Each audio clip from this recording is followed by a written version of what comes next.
मुख्यमंत्री ने प्रजामंडल आंदोलन की भूमि पजोता में किए 91 करोड़ के शिलान्यास। अमृत महोत्सव तथा हिमाचल के गठन के 75 साल पूरे होने पर रोहड़ी में आयोजित हुई विशाल जनसभा। करोड़ों की सड़कों के शिलान्यास के साथ साथ मुख्यमंत्री ने संबंधित अधिकारियों से पच्छाद में कॉलेज व उप तहसील खोलने को लेकर भी मांगी रिपोर्ट। सिरमौर जिला के दुर्गम क्षेत्र रोहड़ी में पहली बार मुख्यमंत्री की जनसभा से उत्साहित नजर आए ग्रामीण। हिमाचल में सड़कों का जाल बिछाने के लिए पूर्व प्रधानमंत्री अटल बिहारी वाजपेयी के योगदान को सबसे अहम बताया। जयराम ठाकुर ने अपने संबोधन में 9 किलोमीटर पैदल चलकर स्कूल पहुंचने की बात भी शेयर की। अमृत महोत्सव तथा हिमाचल के गठन के 75 साल पूरे होने पर मुख्यमंत्री जयराम ठाकुर द्वारा आज पच्छाद विधानसभा क्षेत्र के रोहड़ी में विशाल जनसभा को संबोधित किया गया। प्रजामंडल आंदोलन की भूमि पजोता में मौजूद जनसभा को संबोधित करते हुए सीएम ने कहा कि हालांकि हिमाचल एक छोटा राज्य है, मगर इसके बावजूद देश की सरहदों की रक्षा के लिए हिमाचली सबसे आगे रहते हैं और कारगिल युद्ध में इस छोटे से सूबे के 52 वीरों ने शहादत देकर देश का मान बढ़ाया। सीएम ने यहाँ स्थानीय लोगों की मांग के मुताबिक मरयोग धरियार, बूढ़ बागसण, हमला चुकिया व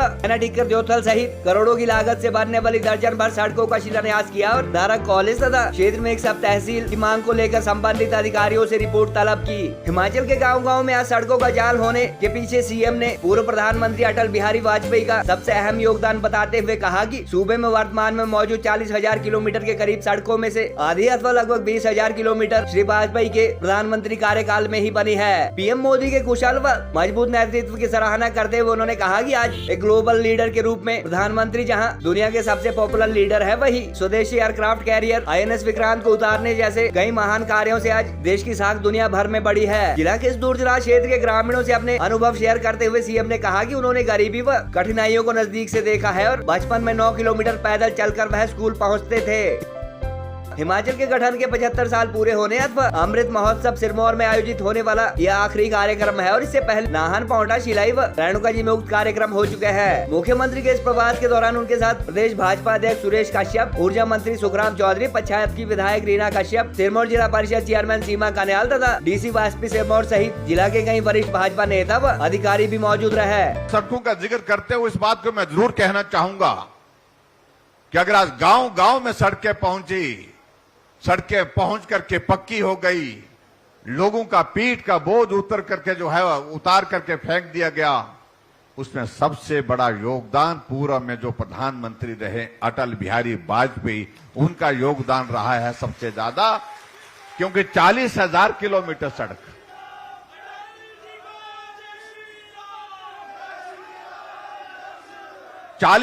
किलोमीटर सड़क जो आज हिमाचल प्रदेश में है, उसमें 20,000 किलोमीटर से ज्यादा सड़क वो सड़क है जिस सड़क को अटल जी ने शुरू किया, जिसका नाम प्रधानमंत्री ग्राम सड़क योजना बोलते हैं। 60,000 करोड़ रुपए की लागत से पूरे देश के लिए उन्होंने योजना की शुरुआत की थी।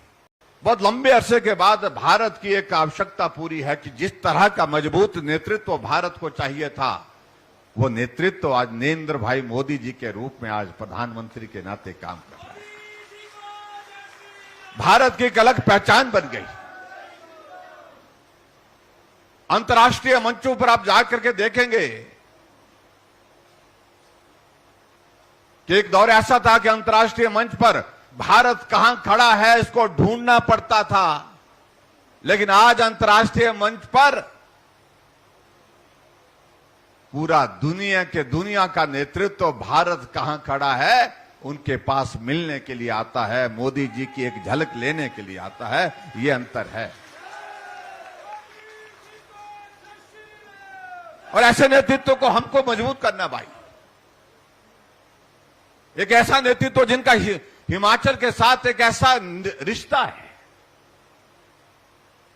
भावनात्मक रिश्ता जिसको मैं कह सकता हूं। अभी मोदी जी हिमाचल प्रदेश में आए, 8 साल का कार्यकाल पूरा होने पर शिमला के रिज के मैदान में, लेकिन आपने ये भी देखा होगा रिज के मैदान से पहले जब माल रोड पर पहुंचे तो माल रोड पे गाड़ी छोड़ करके पैदल वो माल रोड के एक कोने से दूसरे कोने तक पहुंचे।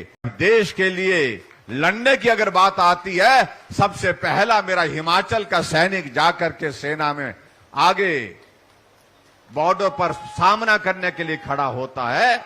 और आपने देखा होगा जब कारगिल का युद्ध हुआ,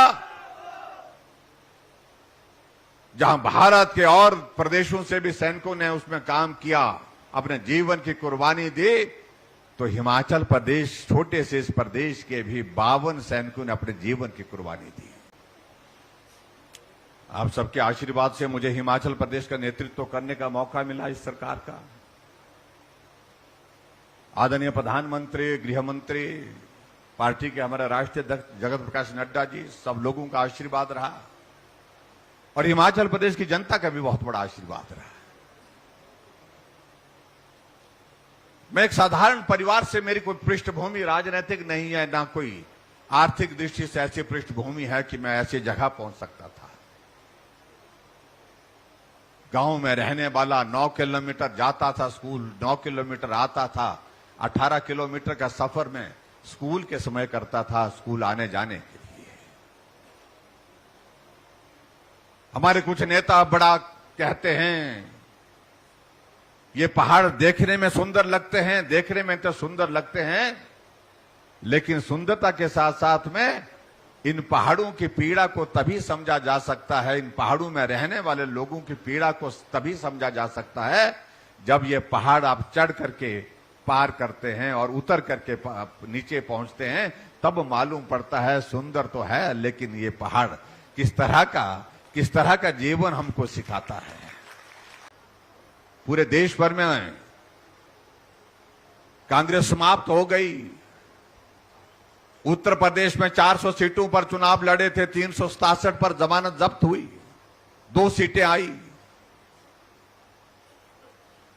हमने कहा हम रिवाज बदलेंगे, ये 5-5 साल का सरकार बदलने का रिवाज जो है अब की बार बंद करेंगे और हिमाचल में भाजपा की सरकार है, फिर भाजपा की सरकार बनाएंगे। तो हमारे उन मित्रों को बहुत परेशानी है।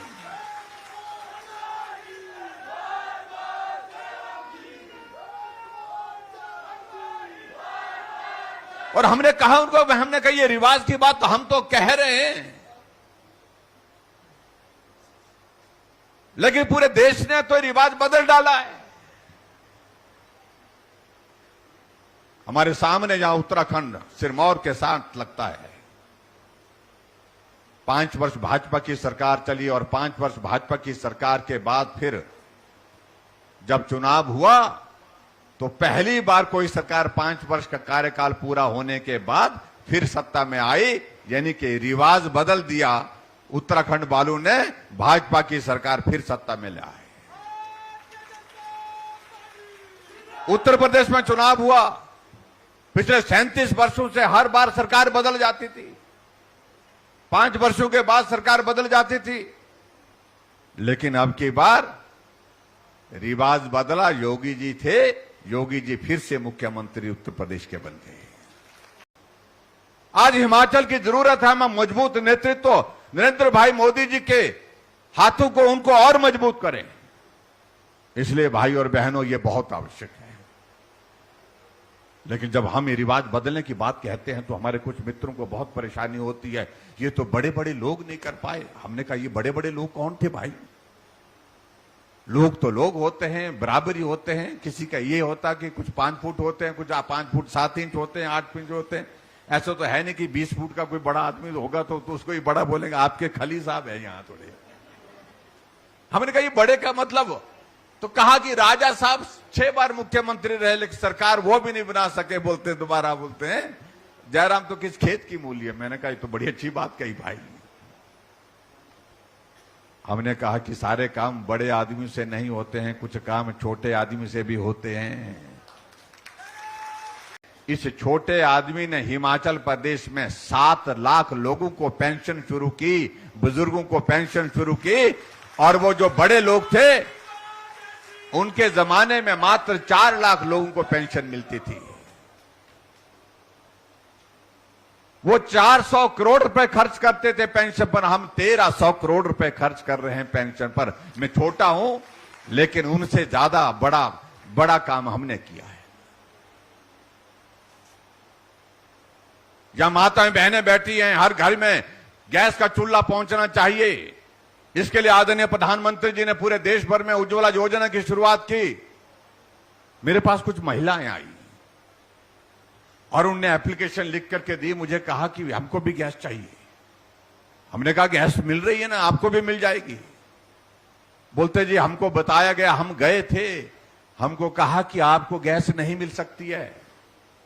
मैंने कहा आपके घर में गैस होगी, वो तो नहीं, घर में भी नहीं है, हम बहुत गरीब हैं।